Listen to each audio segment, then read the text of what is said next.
Good morning, everyone. Sunday morning, and we are going to start. We have started already, and I want to thank George for his comments when he talked about working with people and not working for people, and being one with people. We didn't get that recorded, but any questions about that, or if any comments about that, please feel free. Yesterday's lesson, you talked about a lot of things. You started off talking about earthquakes and talking about the state of the church and judgments of God with the church, and even what the breaking down the number of 16, 19, and the number 9. You gave some looking at the number 9 and what the meanings are, which I thought was very interesting. So any questions about yesterday, any questions today, anything you saw in the media or heard, or anybody feel a certain way about something, please feel free. Yes, this is Angela. I got a question. Have anybody been looking at this thing in Georgia, the guide stones that was blowed up, and the mystery behind the guide stones? Some people say it's evil because it deals with keeping the population under like 500, and it's 10. And some people say, from what I was looking at, it's supposed to be kind of referred to, I guess, their satanic part of the 10 Commandments, but it's talking about it's 10 of them. But somebody had blew it up down there in Atlanta. It's made of stones, and it's supposed to be a tablet stones or granite or something like that. What you're talking about? You say you do, Pastor? Yeah, I read the same. I saw it on TV and read it about them having blown it up. It was referenced at time, and most times it never being the Stonehenge of America, even though it had real little. It was much smaller than Stonehenge and had very much less significance. As far as it being blown up in relationship to something that is satanic, that is a evangelical term, a charismatic term that does not have any validity whatsoever. Someone may have blown it up because in their minds it was satanic, because they do not understand what the term satanic means. They don't know what Satan is in terms of its energy. So I dismiss a lot of that in terms of spirituality, simply because those who do things because they deem it to be satanic are those who really don't understand what the scriptures are saying. So it may be a message that says that religion is really getting out of hand, or it may be speaking to the idea that these Christian white nationalists are beginning to move against anything in the society that they deem to be ungodly. Thank you.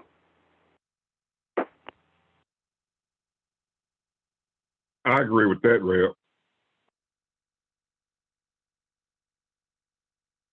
Thank you, Pastor Charles. Thank you, Angela. Did that help at all, or you have any further questions? No, that was good. Thank you. Charles, did you have any other insight into it or any questions? One of them, I just like the way George brought what he said across, because to me, I feel like it wasn't nothing but the Father was leading him to say what he said. Okay. Thank you. Yeah, I'm sorry we didn't get that recorded, but yeah, very, very insightful. I agree with you. Okay. Anyone else? Questions or comments? Anything on your mind? Referencing what George brought up, Ron, Yes, sir.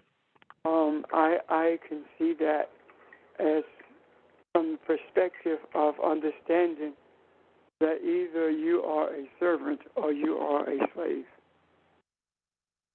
You're a servant if you're spiritual, and you're enslaved if you're religious. Any questions? Wow.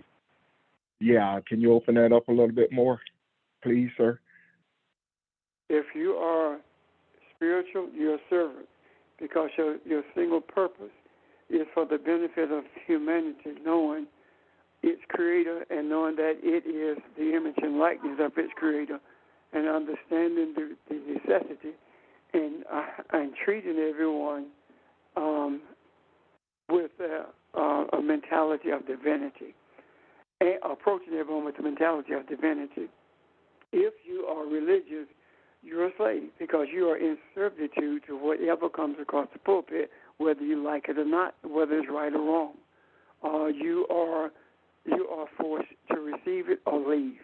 And the hurting thing about it is people would rather be enslaved than to leave and become a servant. Thank you. Unless there are questions or comments.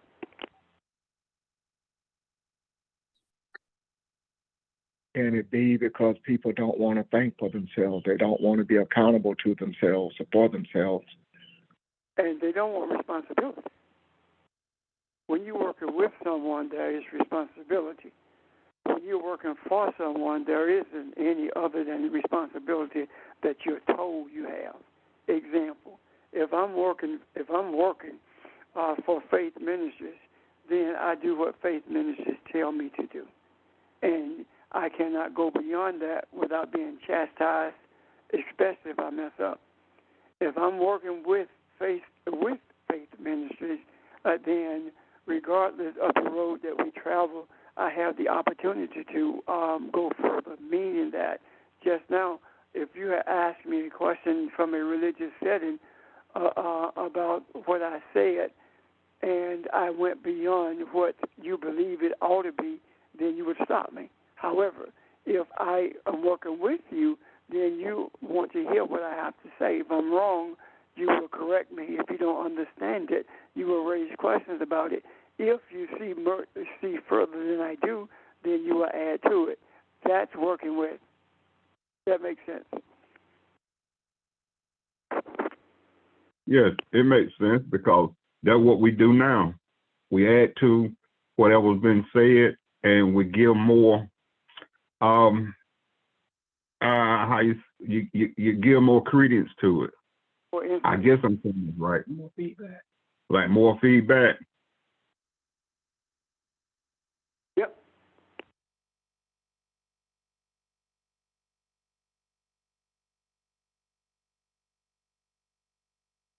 Questions or comments, guys?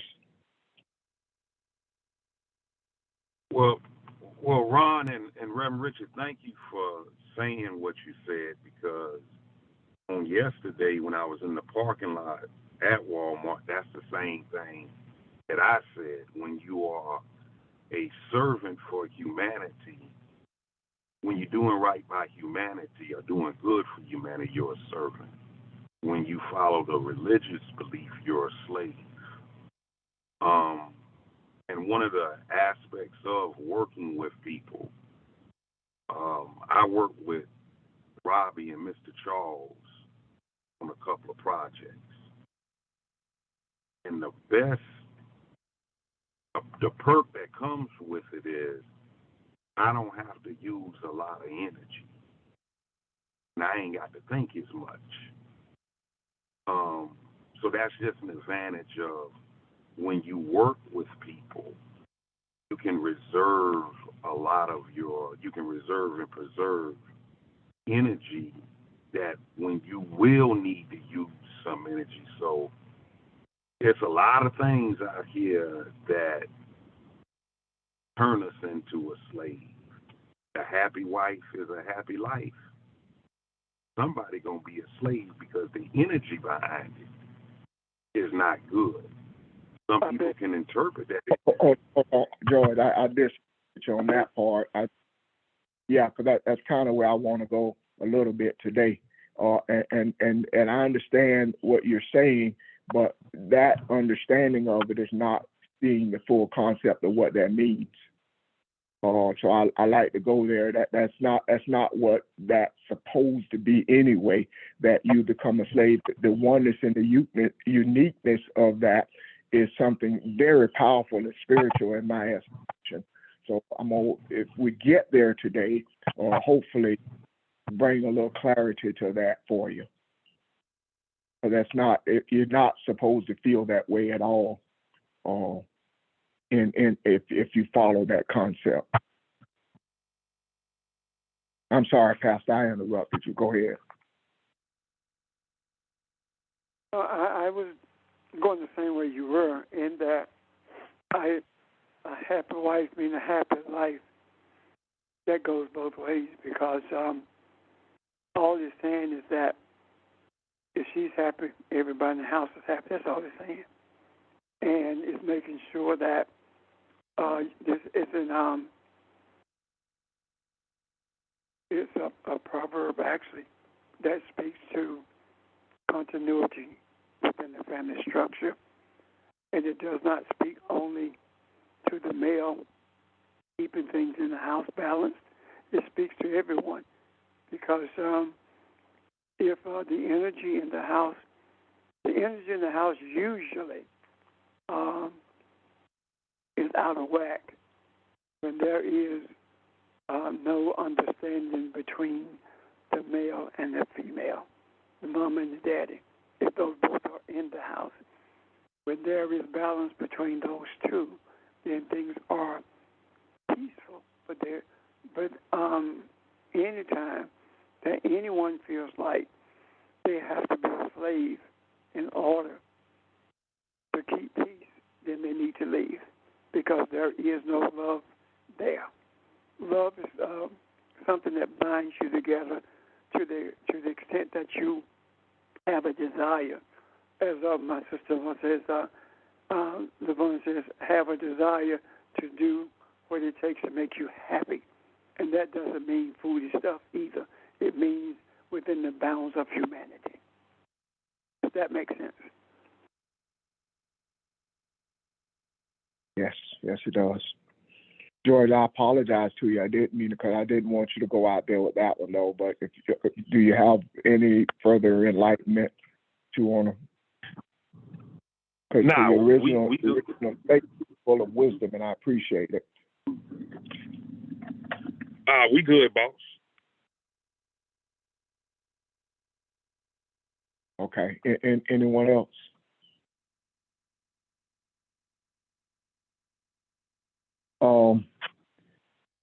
Yesterday's lesson started off with something I like to speak to, if I may, and invite others to speak to a conversation, if you will. Barbara started off by mentioning the earthquakes are continuing, and I still find that intriguing, I guess. I think it's one of those things that I want to see the end of, or what it leads to, and even not miss what it is trying to say to us.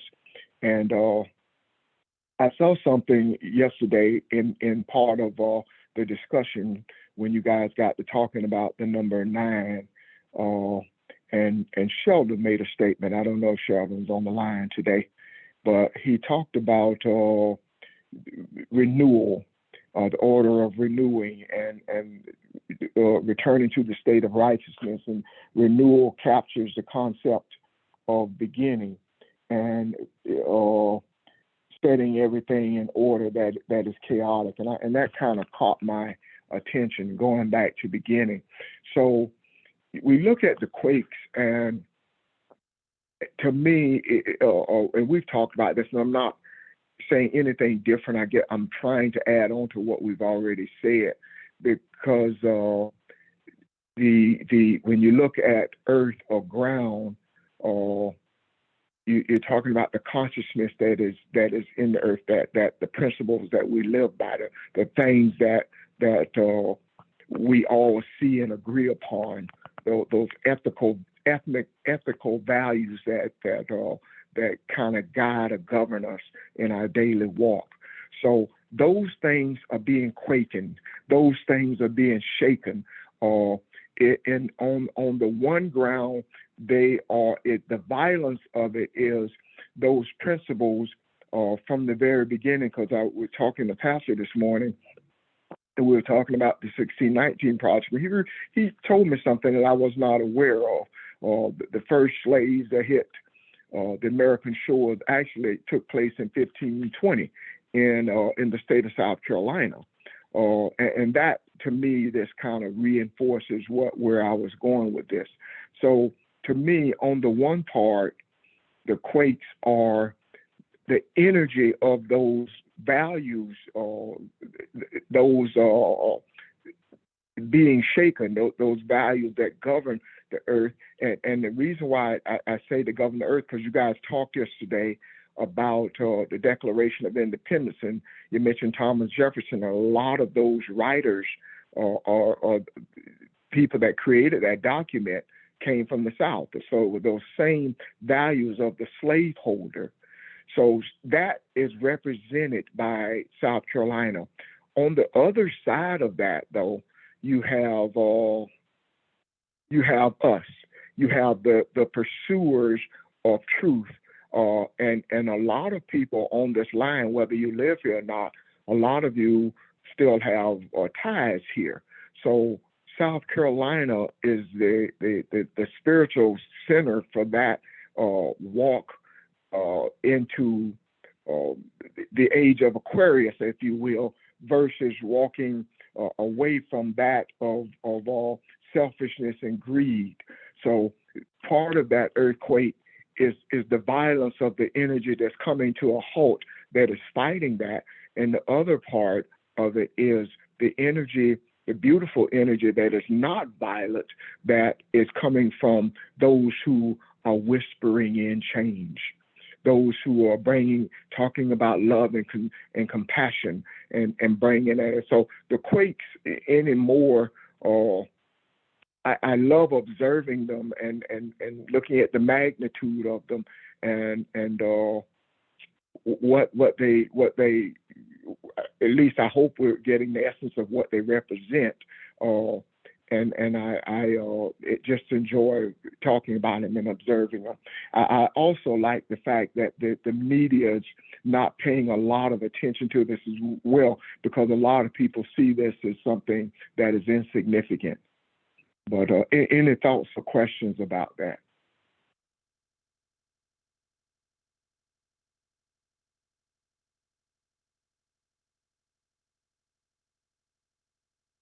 Okay.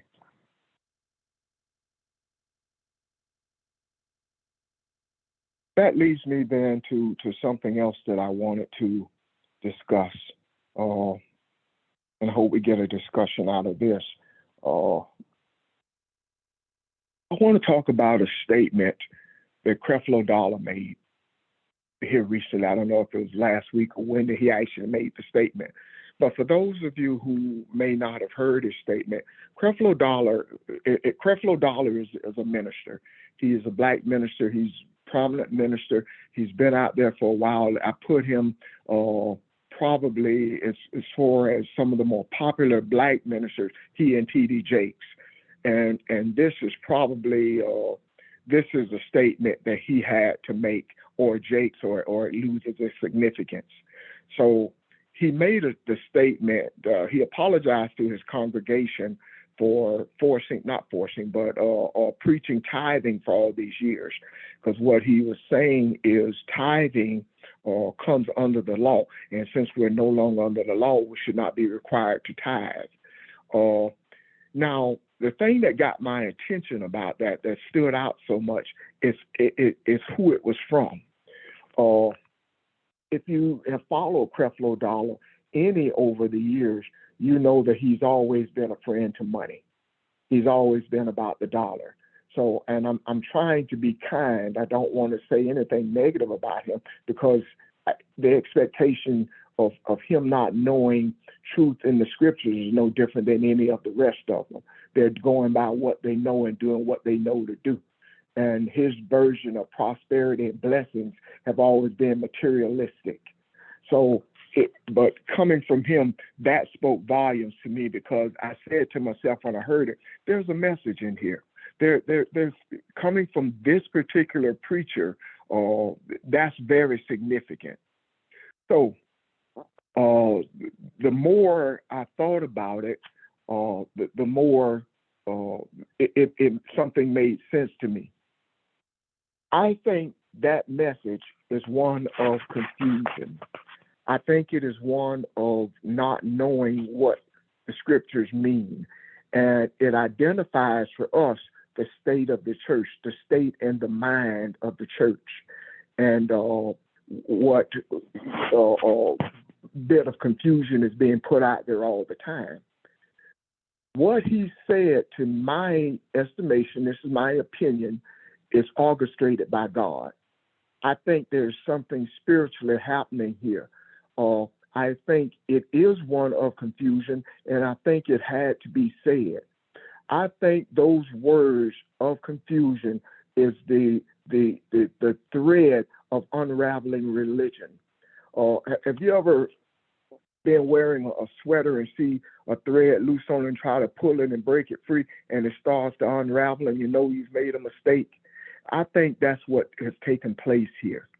And it definitely will rattle Christianity, because it will force today to next Sunday and the Sunday, everybody's going to come to the pulpit and ask the question, what did he mean by that? Is that true? And it's going to make ministers scramble to come up with an answer. So that's why I said that it's orchestrated by God, and it makes people look at what they've been doing, and to some it challenges, and it makes others, both white and black, come up with answers to what we should be doing, or what does the church say about tithing. So I think it's very interesting that was said. I think all of that confusion is opportunity for us to set what is true, or what should be valued, into the macro, into the universe. So that's why I said it was orchestrated by God. Any questions about that or comments? I have a comment. Yes, Ron. I heard that same. I saw it online, I felt the same way. I was like, wow, well, coming from him, to me, in my opinion, he's like that. Like you say, he's like that top preacher that preaches on prosperity concerning material. Yeah. And so I'm glad you mentioned that, because that was going to be one of my questions. That was a question that I was going to ask, because I was like, wow, that's kind of strange coming from him, Yeah. to admit that he was wrong.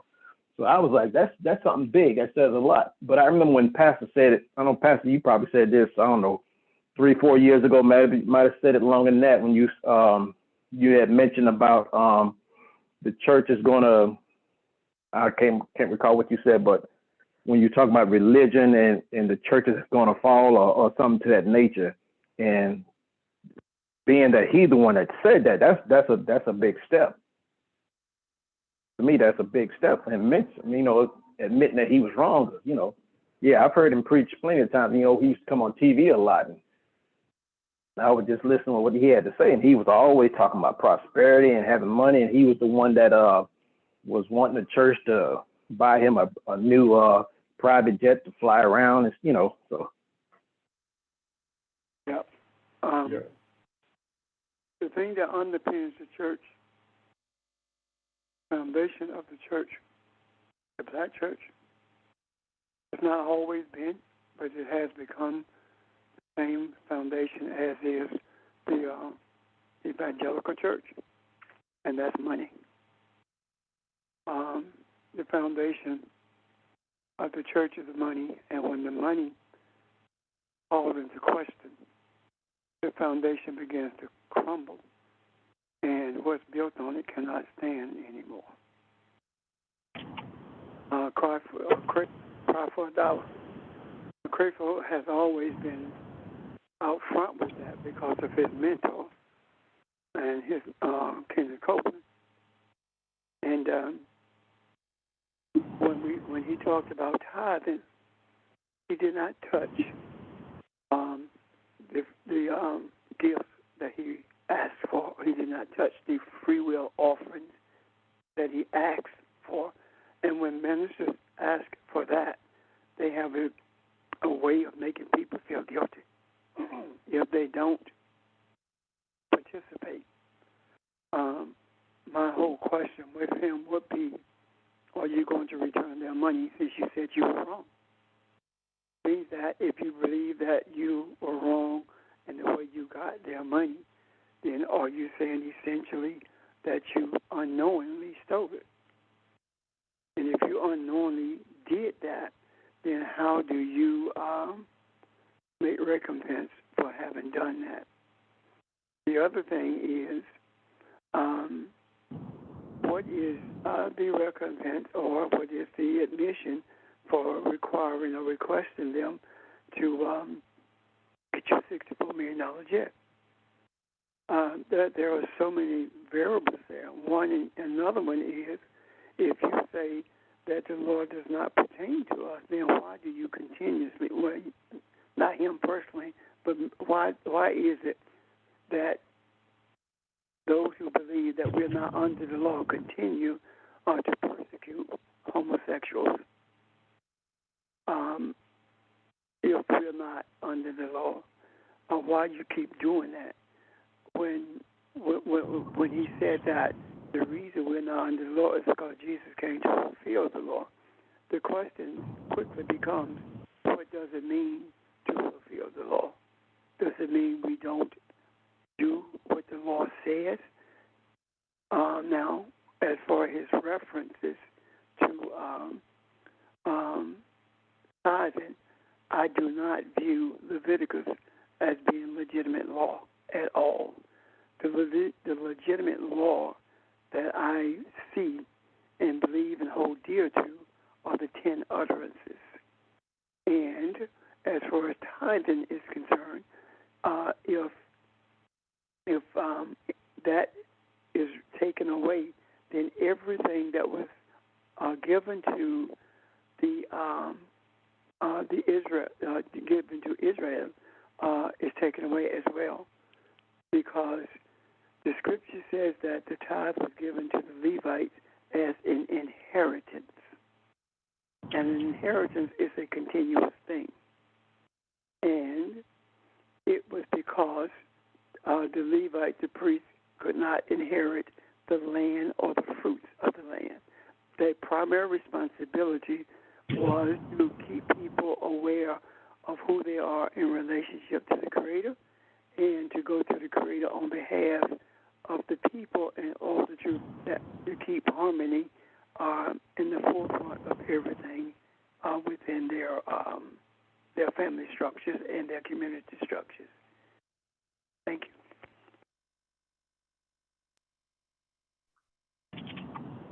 I wanted to. Anyone else question?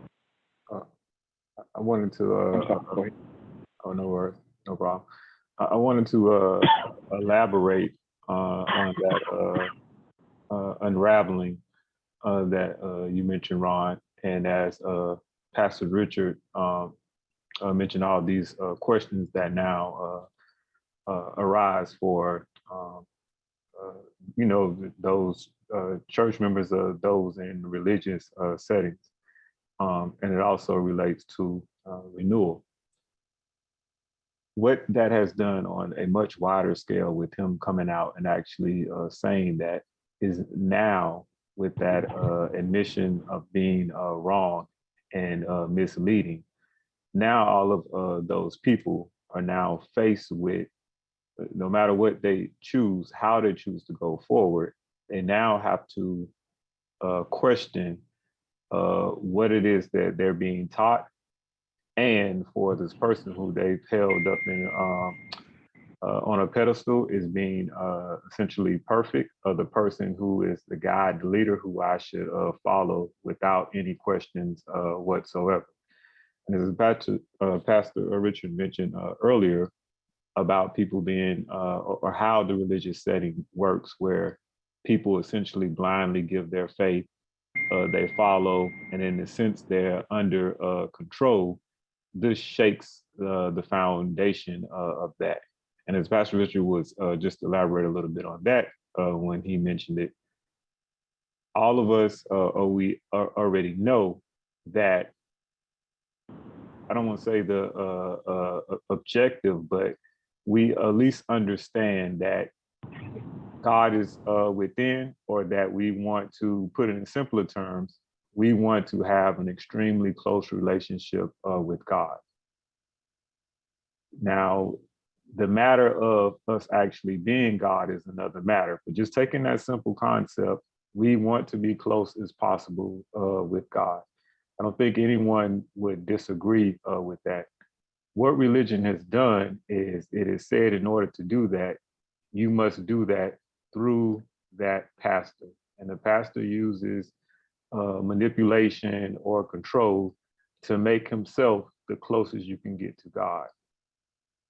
By turning around these people not being able to blindly accept what the preacher is saying, and the preacher admitting that he is wrong, it now allows them to turn to themselves and dig deeper, or at least be open to the God that they are, and to then have a more so intimate relationship with God through those means.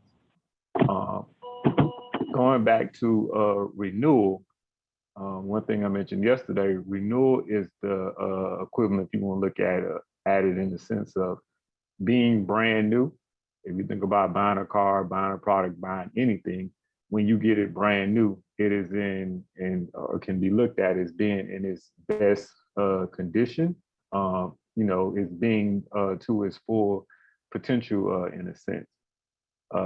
With this shaking, it allows these people, or just in general, everyone, even on a macro level. And what we mean by macro, we just mean everyone as a collective. So we would think of mankind, Mother Nature, et cetera, as being one unit. That's what we mean by a macro. It allows a renewal in that aspect. It allows, or the opportunity to be closer to God, I would say. I'm finished. Very well said. That's kind of where I was going with this. Any questions or comments, y'all? I'd like to add what Sheldon said. Yes, sir. By virtue of us having been in a position where leadership said, what I have been teaching you was wrong. I was wrong. That I will make sure that doesn't happen, because I will not teach what I've been told. Teach what I see in the scriptures and what I'm being shown. Now, what happened when that statement was made? People started paying closer attention to what I was saying, and their questions became more probing than ever. And out of that grew a hunger to know what the truth is if what had been taught was not correct. So, by virtue of our having done that, then that same principle applies to those people, whether they're in that congregation or just simply hearers of what he said, to begin to do the same thing, to begin to have more probing questions about everything. Why do I say that? Because we are the only ones I know who had leadership stand up and say, all that I've been teaching you is wrong, and I promise you it won't happen. Forgive me, blah, blah, blah. And the results of that we saw. So suppose for a moment that foundation for what he said was laid in a different manner, but in the same way. Before the people, making an admission and correcting it. That being the case, the responsibility for the statement that was made came from the responsibility that has been taken for having taught religion as opposed to spirituality. So now the people are in search of something, which means they are open. And because they are open, the principles of spirituality that are in the macro and being continuously placed there, they are more susceptible to receiving and acting on them than they were before their thoughts, their potential for thinking for themselves was opened up. And with them questioning now, they will hear more than they ever dreamed of. The onus is upon them to make a decision as to whether or not they're going to embrace what they've been hearing. And an example of that is when we start talking about people transitioning, then we understand out of the macro that was drawn, and everyone began to talk about people transitioning as opposed to people dying. That's the same principle that I see at work here now that we have begun to discuss this. So I hope that we will be vigilant and watch and hear what we are watch and hear what we are seeing in regards to how the churches, the religious folk began to respond, not just to this, but also to what the lady said to me yesterday. I shared with you about she was glad that we didn't go back because of COVID, because how bad it is and how it is affecting them. That, too, is something that came out of the macro, because this particular person was one of those people who were so anxious to get back, they were willing to do whatever it took. Sometimes. Thank you. Thank you, Pastor Sheldon. Thank you. Anyone else before I go on? Well, but before you go on, and as Pastor Richard was talking, I was also, thinking whether or not Creflo Dollar meant, whether or not it came from a place of genuineness or not, that is not as important. What's most important, like Pastor Richard said, those people who were blindly just accepting, whatever, and we're putting his face on it right now, but it's bigger than him. So this has really nothing to do with him as an individual. But the people not blindly accepting religious doctrine, I would say, even to the point where even if they continue to accept it, it's harder to accept it because they have to at least question it, or at least not feel as certain about it. And that is at the very least. They know that what they have been taught at some point could possibly be wrong. It could be fallible at the very least. Now, with that questioning as well, which seems like such a little small thing, just to take a step back or pause or consider, is the beginning of the opening in almost as a seed for them to have an amazing relationship, as I was just talking about, with being closer to God. Because to ask that question is an act of actually looking within. And to take, it's like that first step or a major step for a very huge journey, in which Pastor Richard was, describing in terms of what he did, many years ago publicly. So I'm saying that all to say, or what am I describing, is what I am seeing and feeling as a very beautiful thing. In terms of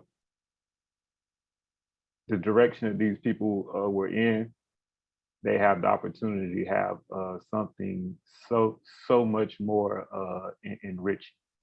And the one last thing as it relates to money, having that relationship, taking that journey is more valuable, or I would say invaluable, because it cannot have a monetary terms actually are even associated with it. I'm finished. Good morning. I have a question. Based on the discussion, the irony is not lost on me of what we're saying, that who said it, and that is waking people up to now question what they're being taught instead of just being on autopilot and just accepting everything. But my question is, are we saying that what he said was correct? Because we're saying that, he said don't pay the tithe anymore because it's under law. But I don't want to leave it there. So we're not saying what he said was correct. Are we saying what I guess in the scheme of things, what's the really big picture here of what we're really saying? That's what I'm asking. Go ahead, Ron. Everybody can answer that, Kathy, but my part, that's where I started off with. I wanted to make that clear. It was an erroneous statement, and that's why I said it was ordered by God, because it opened the door. It started the unraveling religion, but it opened the door for discussion and for somebody to put truth out there, because it leaves a question mark in everybody's mind. It is no coincidence his prominence. Everybody looks. It got everybody's attention, both black and white. So now the question is, what is the right answer? That's where we come in. It was erroneous, and I think God orchestrated that. And I think I agree with Sheldon. That's where I was going. It forces everybody to look internally and forces everybody to see themselves. But please, someone else. Go ahead, because I don't want to leave that out there that we're saying that was right, because it was not. Yeah, I'm I don't want to say of the mind said.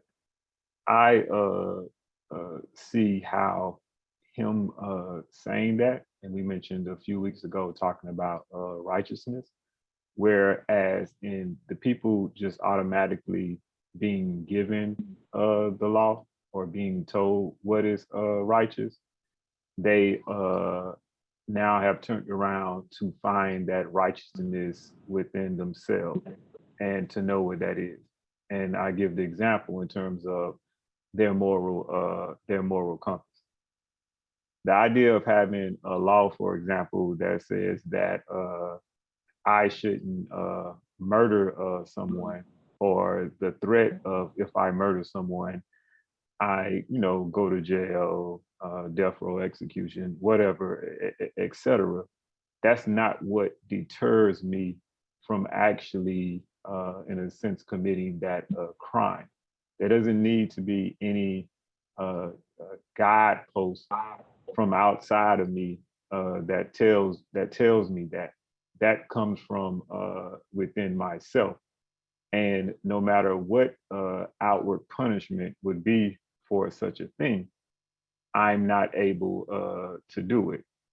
So I think it essentially, it makes the people realize and understand that they are the law. Once they understand and start to begin to understand their nature, which they are a part of, or which they are. Morning.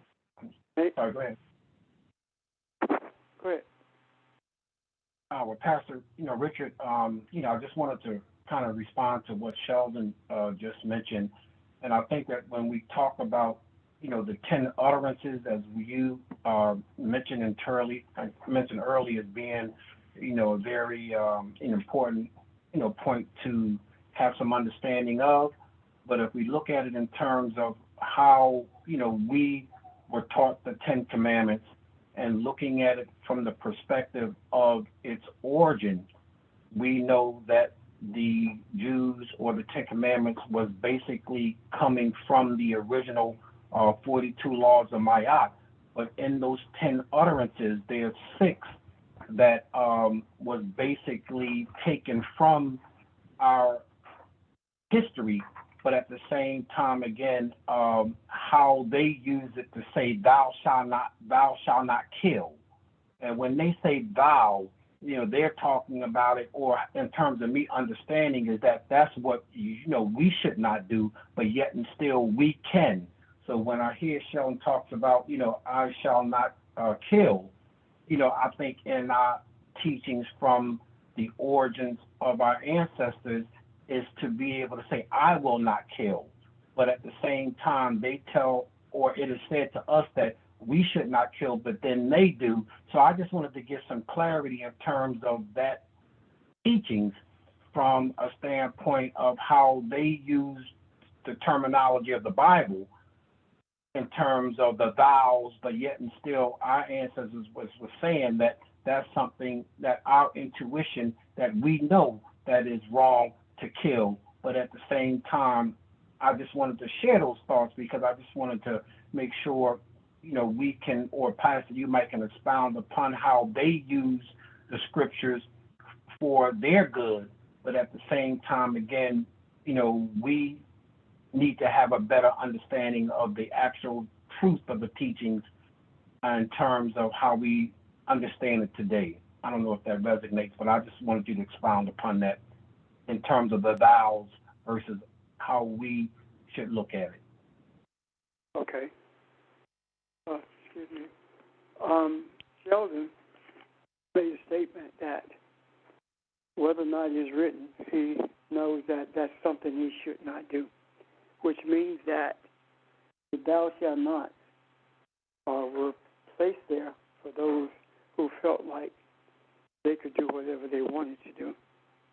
And if you really look at how things have played out in church settings, what you will see is everything that the scripture said that thou shalt not do, the Caucasian church has done it and still is doing it.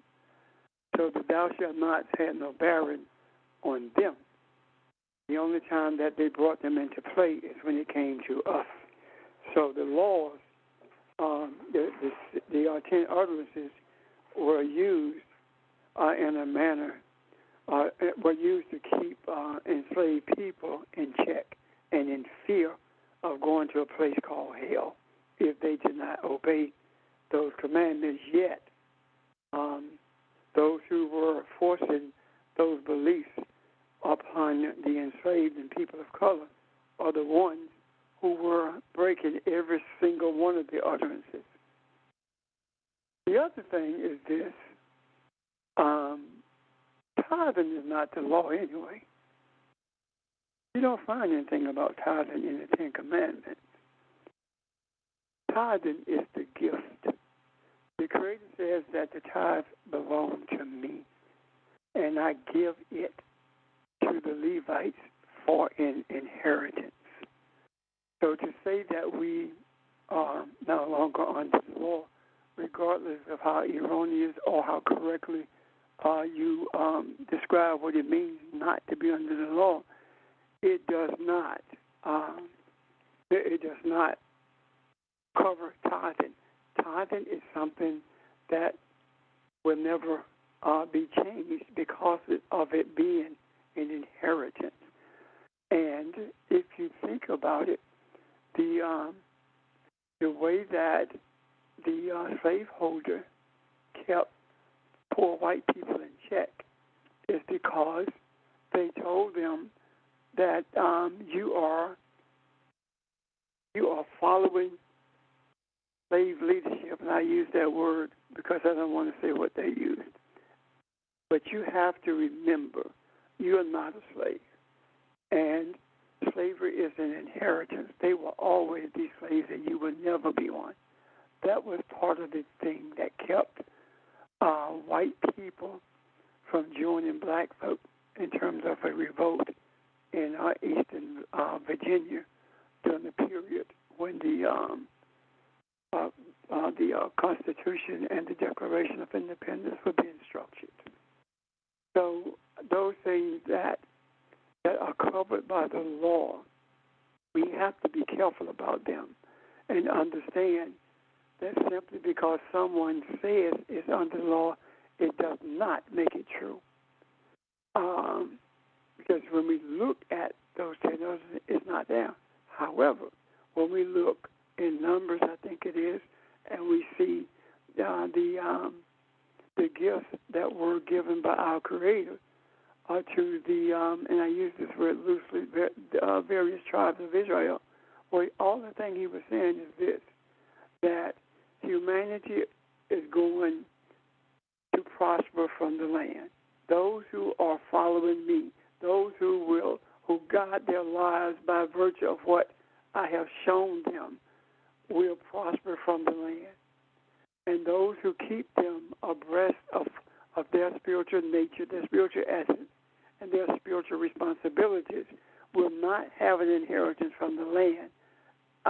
I'm giving them the tithe as an inheritance, which means that you no longer have to bring it to me. It goes to those who I've given it to. So in that regard, that's why I say it's not a part of the law. It's an inheritance. Any questions about that, or am I confusing?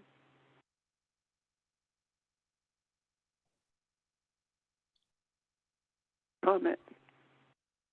No, I just wanted to follow up and say thank you for clearing that up, because I think for a moment I was missing, and I can only speak for myself, the bigger picture. I was hearing the discussion, and it was like he had had an aha moment and had discovered something. But I was thinking that even in what he's discovered, and hopefully, like Ron said, this will start a conversation, because we believe and know that this was orchestrated by God. And now the bigger picture will lead him into an evolution on a journey of evolution to where he really will see truth. But I didn't want us to get stuck at saying what he was saying was this aha revelation moment that was so correct.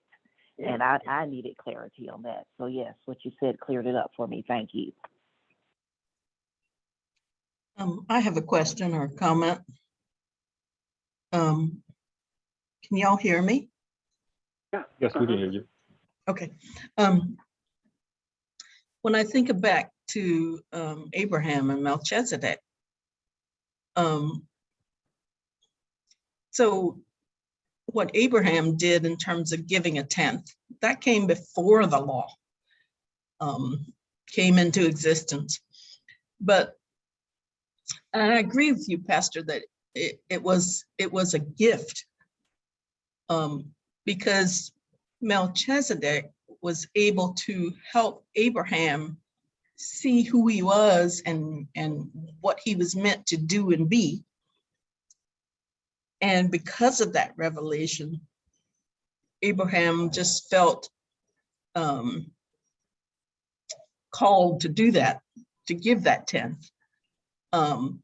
So yes, it came before the law. It's above the law. It's has to do more with your relationship with the Creator and knowing who you are, as opposed to somebody telling you you have to do it and making it to a club that they beat you over the head with. And I think that Creflo Dollar has just confused people even more. And I agree that he's now made them start to think about, well, what else did you tell us that's not true? But because he wasn't able to tell them what the real truth was about it, he just confused them a little more, which I guess means they will be confused if they don't find a place to get some of their questions answered. Anyway, that's all I wanted to say. I do follow Audrey. The way that I think about it, that saying when the student is ready, the teacher will show. And so in whatever way, however that may look, I think that confusion, say all that to say, I think that confusion will lead to answers. Um, but whether or not that answer is accepted, I do, believe that the creator will provide a way or provide that as if it was, as Ron said, already orchestrated. Um, not trying to change the subject. I also wanted to comment on one thing of what George mentioned as well that had me thinking in terms of why was the law even needed begin with. And as you just talked about, Melchizedek with the gift. When I think about the laws, I can see how, and I was talking about the inner moral compass, those laws were put in place because there needed to be some direction, because there was not an underlying foundation already. And what I mean by that, and when George was talking about thou shall not, is almost as if that given that law is the last stop. Now, if we rewind before that and how these things were used, and also before they were manipulated through religion, if let's say the raising of a child, and that child is raised to a point to have a relationship with themselves and value themselves as well as valuing others, the idea of murder wouldn't even be there because that would be a foreign concept and is almost if it is impossible to even consider murdering someone. So certainly not having to be told that that should not take place, because everything that I know and believe goes against that. So there's no way that I would even want to do that. Having to have those laws are a result of, in a sense, no longer having a close relationship with the creator.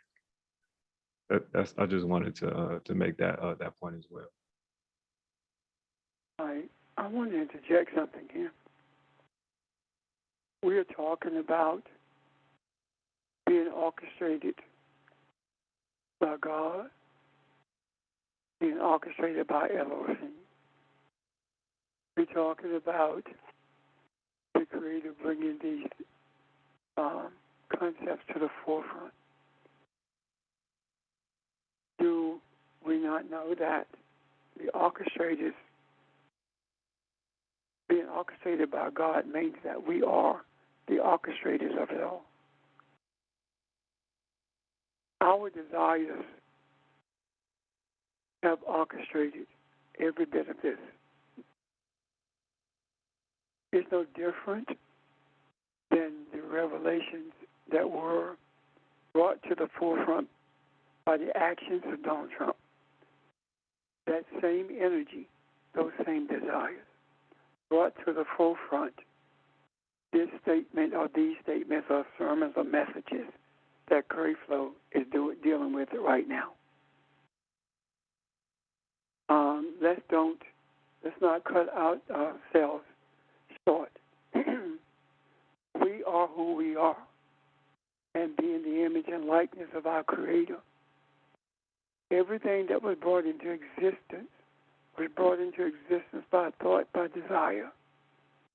And we are still bringing things into existence. We're still creating through thought and desire. And what we are creating now is an environment of confusion, of recognized confusion for the express purpose of bringing order. It is very difficult to build a house in the midst of debris. You must first recognize that that debris is there, and then you have a desire to build a structure, you must first remove that debris and bring order to everything that's going into the structuring of that building. And that is where we are.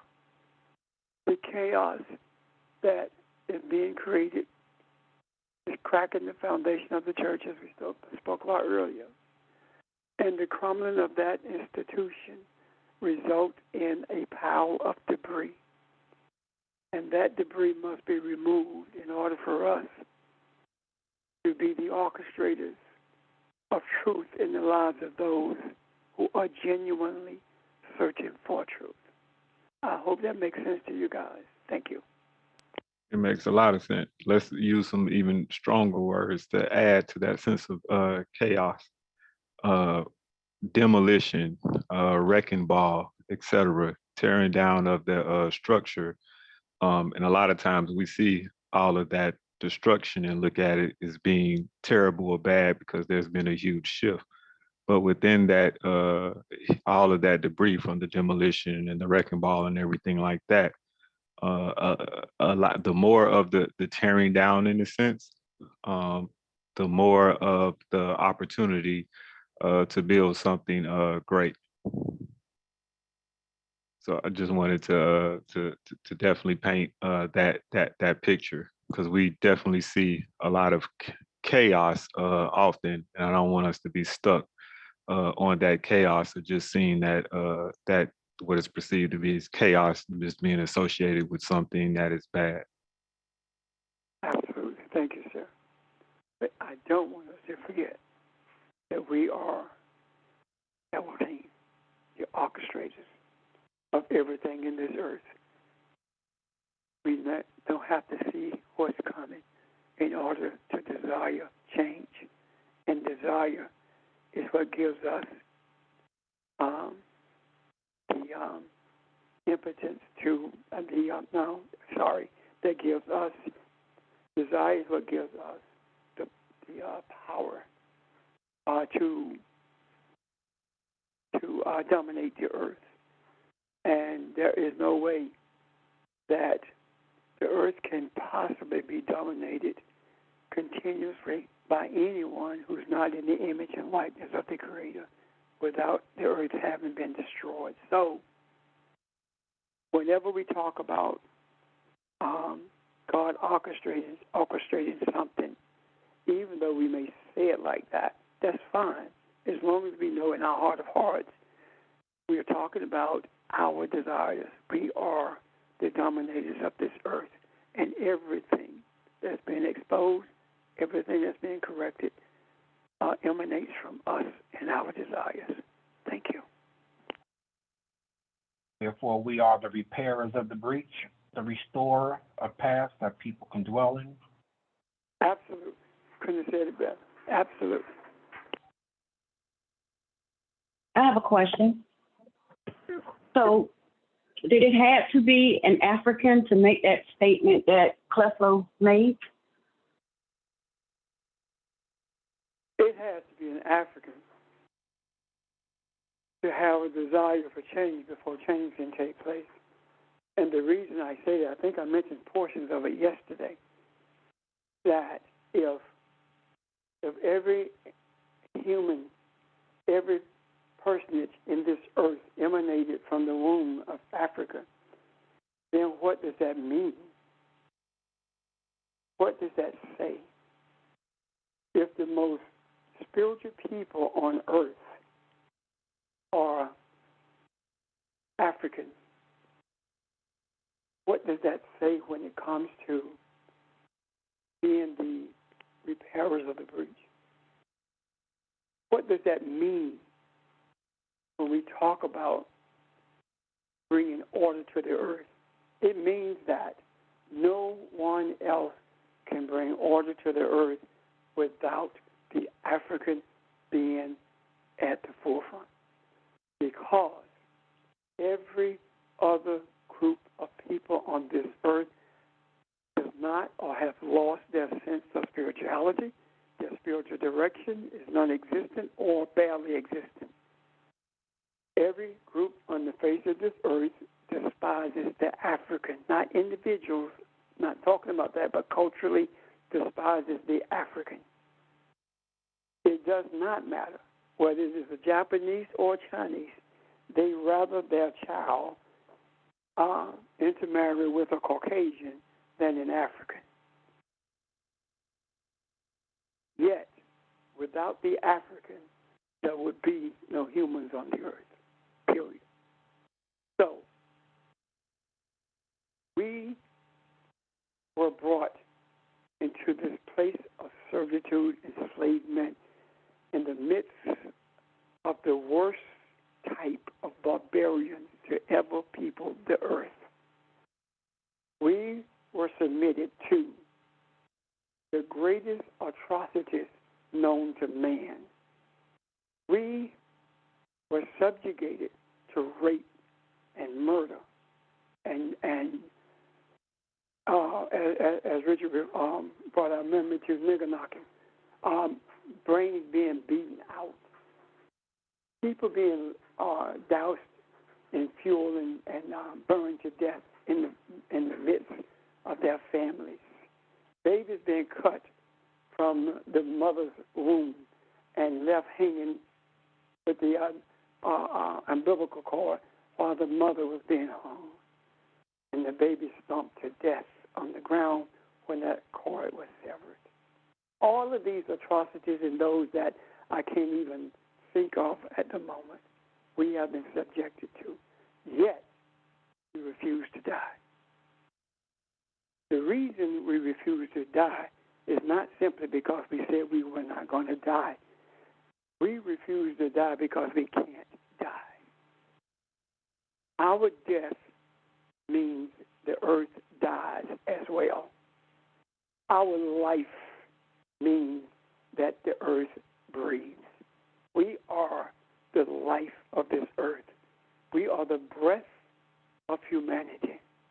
And we were brought to this place, intermingled people, being intermingled with other Africans on that ship, being intermingled with a group of people who spoke different languages, intermingled with the strongest and the brightest, to be brought to a land of slavery, a land of unknown atrocities. For what purpose? To bring peace to the earth. Is it not ironic that we had to be in the midst of the most brutal type of chaos in order to bring the earth to a place of peace?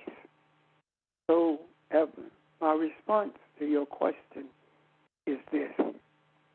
Nothing that even speaks to harmony, loving kindness, peace, and forgiveness can exist and will not exist without the presence of the African.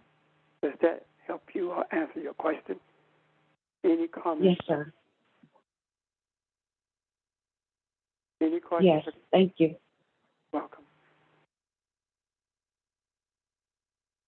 Real. What does the word mean when he said he will start with the household of faith first?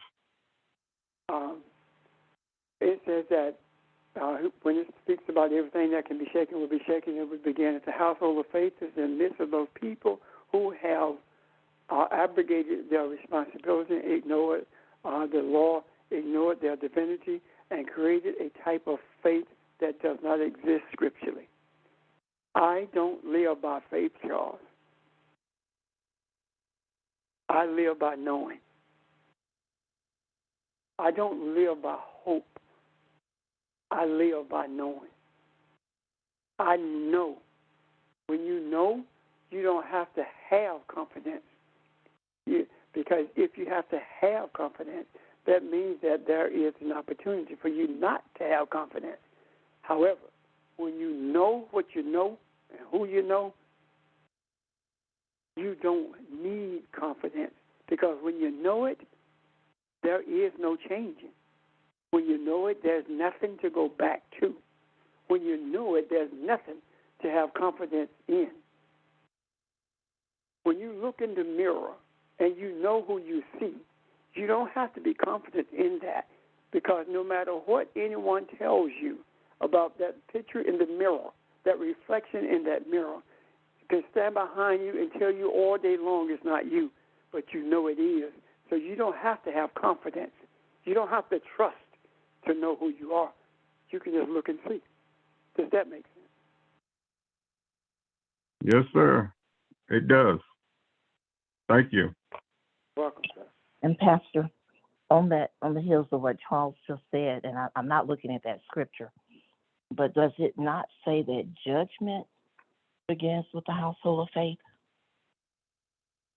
Is that what that scripture says? And when we speak to what you just said about not living by faith, speak to the judgment part of that, because I know, and I'm not feeling, I know this is where we are now. That's why everything is being shaken.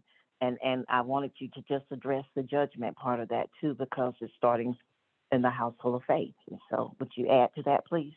I will. The judgment at the household of faith in relationship are to us, as those on the phone and those who are not, the people that the Creator grants me the privilege to cover. That judgment started with us. The moment that the Creator allowed me to see the difference between what I was teaching and what should have been taught, that was the period of judgment. I had to make a decision.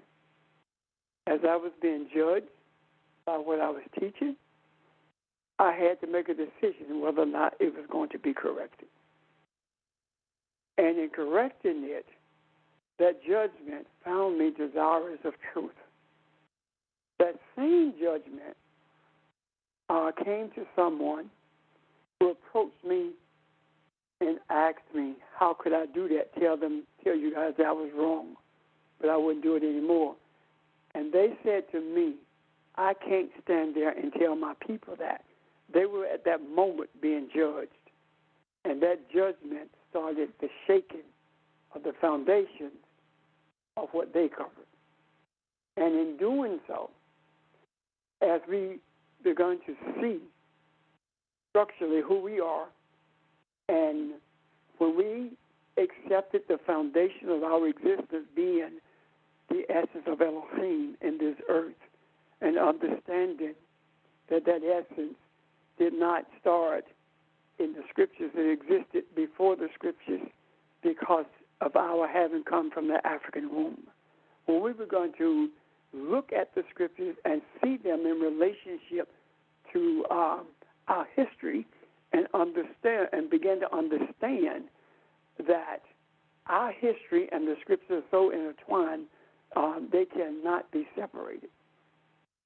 When we saw that, that was the Creator showing us who we are, and at the same time giving us the opportunity, giving us the space to struggle through embracing that we are Elohim, that we are God, that we are the image and likeness which makes us that which created us. When we embraced that, that meant that, for lack of a better term, we have been found innocent by virtue of desiring to be right. And opportunity has been presented to more than the person with whom to whom I referred a moment ago. Opportunity has been presented to many people I know, and all of them rejected it, which means that they have been found guilty. Guilty of what? Guilty of not teaching the truth, guilty of manipulating people, guilty of being greedy, guilty of being enslavers. An enslaver does not have to be someone who goes to Africa and snatches. An enslaver is also someone who manipulates in order to control. So here we are at this place where judgment is still being rendered.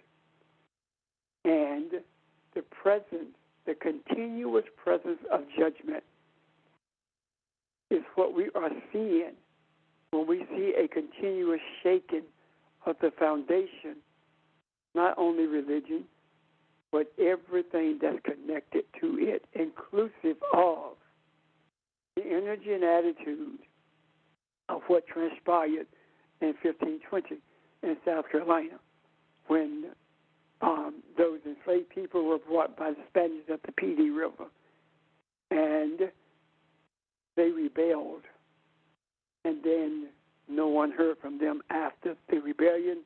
The Spanish disbanded and left the area. That's a message to us.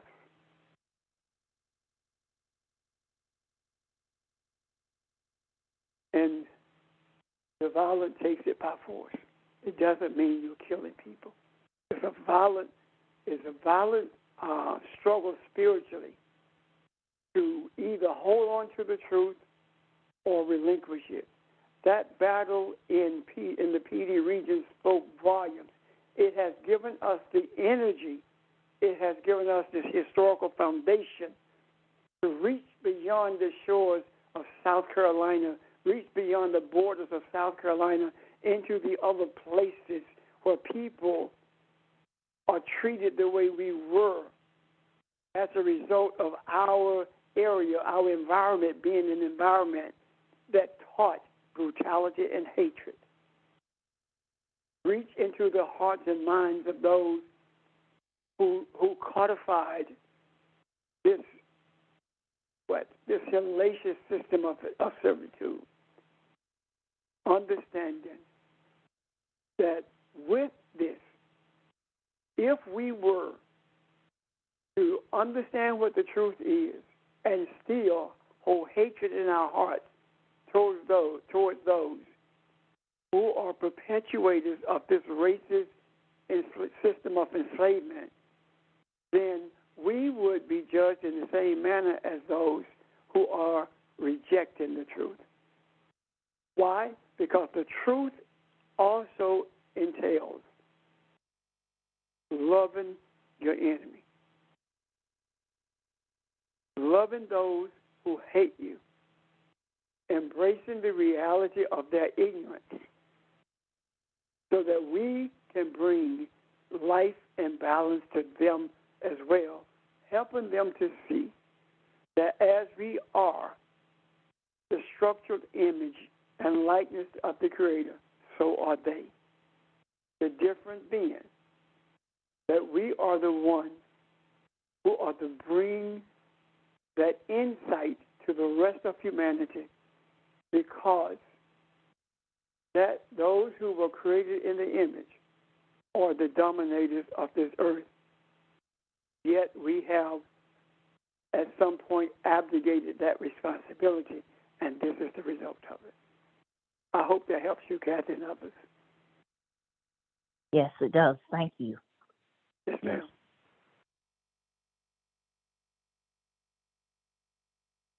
Anyone else? Ron?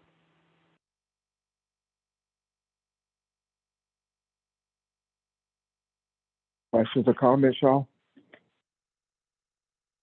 That actually seems like a good stopping point to me. And unless there's someone else, I'll have another comment.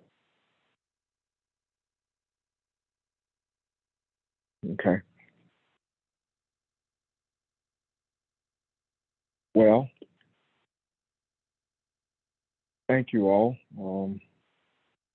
Great discussion. And we will resume tomorrow at 6 p.m. Okay? Thank you. Thank you, Ron. Thank you. Thank you, Ron. Thank you.